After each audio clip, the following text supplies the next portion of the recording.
जैसे ही सोनाक्षी नहाकर बाहर निकली, बुआ के आने की खबर सुन पल भर को जहाँ थी वहीं खड़ी रह गई। कब से उससे मिलने से कतरा रही है। हॉस्पिटल आई थी तो उसने चेहरे तक चादर लपेट ली, बहुत कहने पर भी चेहरे से चादर नहीं हटाई। हार कर चली गई थी बुआ, बुआ जिसे वह सबसे ज़्यादा प्यार करती है, जिसकी वह लाडली है। आखिर किस मुँह से जाए वह बुआ के सामने। कितना सोच समझकर अम्मा ने उसका नाम रखा था सोनाक्षी। नाम के तरह ही तो सुंदर थी। अपने आकर्षण में बांध लेने वाली आंखें। अम्मा उसे छिपाए छिपाए फिरती थी कि कहीं नजर न लग जाए किसी की। बचपन में कितना कम निकलने देती थी धूप में। न गुड़िया, अंदर ही रह। धूप में निकलेगी तो कहीं दूधिया रंग पर कोई हल्का सा निशान ही न पड़ जाए। तेरी कोमल देह यहाँ वहाँ भटकने के लिए नहीं बनी। तुझे तो रानी बनकर किसी राजमहल की शोभा बढ़ानी है। अम्मा तुरंत उसे आंगन से अंदर घर ले आती। कमल से खिले चेहरे पर अनार जैसे लाल अंधरों पर मीठी मुस्कान बिखेरे, गोरे गोरे नन्हे पाँव के में पंजाब की रुनझुन के साथ जब वह इठलाती हुई हर ओर फुदकती तो अम्मा बलाइयाँ लेने लगती। एकमात्र बेटी और वो भी ऐसी जिसे देखने को उठी आंखें फिर झुकना ही भूल जाए। फिर अम्मा क्यों न गर्व करती अपनी बेटी पर। अम्मा की बलाइयाँ और अपनी खूबसूरती की चर्चा सुन सोनाक्षी खुद को किसी राजकुमारी से कम नहीं समझती। अपनी तारीफ़ें सुनते ही सोनाक्षी बरी हुई। यौवन ने उसे ऐसे छुआ कि देखने वाले को लगता कि किसी शिल्पी ने उसके एक-एक अंग को किसी खास छेनी से तराशा है। वह आईने के सामने घंटों खुद को निहारती। पहाड़ी सौंदर्य की कशिश ही कुछ अलग ही होती है।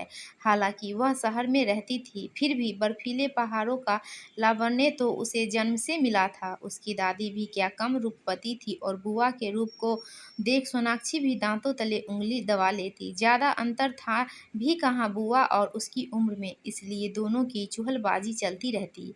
नहाकर जब सोनाक्षी बाहर आती तो देखने वाले ठिठक जाते। पानी की बूंदें उसके शरीर पर बिखरी ऐसी लगती मानो फूल पर ठहरी ओस हो। काली घटाओं जैसे उसके लंबे बाल जब लहराते तो देखने वाले दांतों तले उंगलियां दबा लेते। सोनाक्षी जब गालों को तौलिए से रगड़ती तो बुआ चिल्लाती, अरे क्या कर रही है, घाव हो जाएगा, कोमल हाथों से पोंछा कर। वह शर्माकर कहती, तुम भी न बुआ, बस मेरे ही पीछे पड़ी रहती हो, जरा अपने को भी तो देखो आईने में, तुम्हारे सामने मेरी क्या बिसात। जिस बुआ के साथ हंसी मजाक करने में उसे कतई भी झिझक न होती, उन्हीं के आने की खबर सुन सोनाक्षी क्यों ठिठक गई। पहाड़ की बेटी से पहाड़ की चोटियों और टेढ़ी मेढ़ी पगडंडियों ने ही तो सारा सौंदर्य छीन लिया था और साथ में छीन लिया था उसका प्यार। समीर भी कहाँ किसी राजकुमार से कम था। कॉलेज में साथ साथ पढ़ता था। वह जानती थी कि घर में उसके रिश्ते को कोई स्वीकारेगा नहीं। था तो वे सोने का व्यापारी का बेटा, पर गुजराती था और बुआ ने पहले ही कह दिया था कि रिश्ता तो वही उसके लिए ढूंढेगी। समीर की वजह से वह बुआ के लाए रिश्ते ठुकराती रही हमेशा, कोई न कोई बहाना बनाकर, लेकिन समीर ने ही उसका साथ छोड़ दिया। प्यार की शुरुआत भी तो आकर्षण से ही होती है। तुम ही कहो, क्या अब दुल्हन बनना चाहोगी? सज पाओगी क्या उस रूप में? क्या जचेगी हमारी जोड़ी? सुंदरता छीनने के साथ प्यार भी छिन गया। फिर भी बुआ ने रिश्ते लाना नहीं छोड़ा। आज फिर कोई रिश्ता लेकर आई थी। लड़का पढ़ा लिखा है, सुशील है, आलीशान घर का मालिक है, माँ के पास सोने का ढेर है, बाप है नहीं, एकमात्र बेटा है। राज करेगी अपनी सोनाक्षी। वजह बेशक समीर था, पर फिर भी कैसे मजाक बनाकर अच्छे से अच्छे लड़कों के रिश्ते ठुकरा देती थी सोनाक्षी। नाक लंबी है, थोड़ा झुककर चलता है, बाल कितने कम है, थोड़े ही दिनों में गंजा हो जाएगा। दांत तो देखो कैसे बाहर आ रहे हैं, कद छोटा है, साथ चलेगा तो मैं ही लंबी लगूंगी। समीर को अपना कामदेव मान वह सुयोग्य वरों की कतार मना करते करते लंबी कर गई। प्यार में इतनी दीवानी थी कि समझ ही नहीं पाई कि समीर उससे नहीं उसके रूप से प्यार करता है। आज वही उसी सोनाक्षी के लिए बुआ एक विकलांग इंसान का रिश्ता लाई है। वही बुआ जो हमेशा एक से बढ़कर एक रिश्ते ढूँढ कर ले आती थी उसके लिए। भतीजी रिश्ते ठुकराती जाती और बुआ हंसकर उसके फैसले को सिर माथे लेती। फिर कोई नया रिश्ता ले आती, पहले से कहीं अच्छा। वह अपनी वाकटपुता से भतीजी की सुंदरता का ऐसे खाका खींचती थी कि उसे अपने घर की बहू बनाने के लिए, अपने बेटों के लिए उसके यहाँ दौरे चले आते। एक दिन जान छिड़कने वाली बुआ की सोनाक्षी ने हंसी उड़ाई। तो क्या इसलिए भगवान ने उसके साथ इतना बड़ा मजाक किया है? सगाई होने के बाद जिस फूफा के अफसर के पद की गरिमा के आगे सब नतमस्तक थे, उसी फूफा के अचानक एक्सीडेंट में सीधा हाथ गवा देने पर सब शतबद्ध रह गए।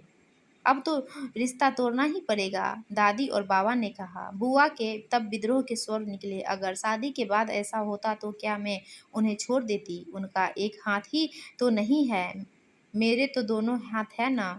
तब बुआ पर कितना गुस्सा आया था। उन्हें सुपात्रों की क्या कमी है?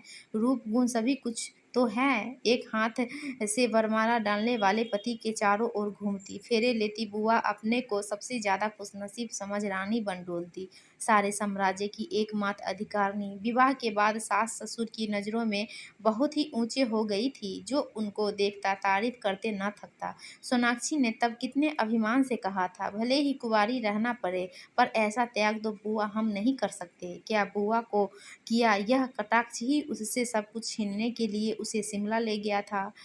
कॉलेज ट्रिप था, जब देखो तब पगडंडियों पर कुचलाते मारती चलती, सहेलियां चिल्लाती, संभल कहीं पैर न फिसल जाए, लेकिन कहाँ सुनती थी सोनाक्षी। रेस्ट हाउस से जब ऊंचे ऊंचे पहाड़ों और उफनती नदियों को देखती तो उसके कदम अपने आप वहां चल देते। पहाड़ों से कैसा डरना, वे तो उसके अपने हैं। लेकिन उस दिन सब कुछ बदल गया। घास पर घूमते घूमते न जाने कब वह नंगे पैर ही पगडंडी पर आ गई। पगडंडी भी ऐसी कि उस पर भागते भागते उतरना पड़ता था। लगता था कोई पीछे से धक्का दे रहा है।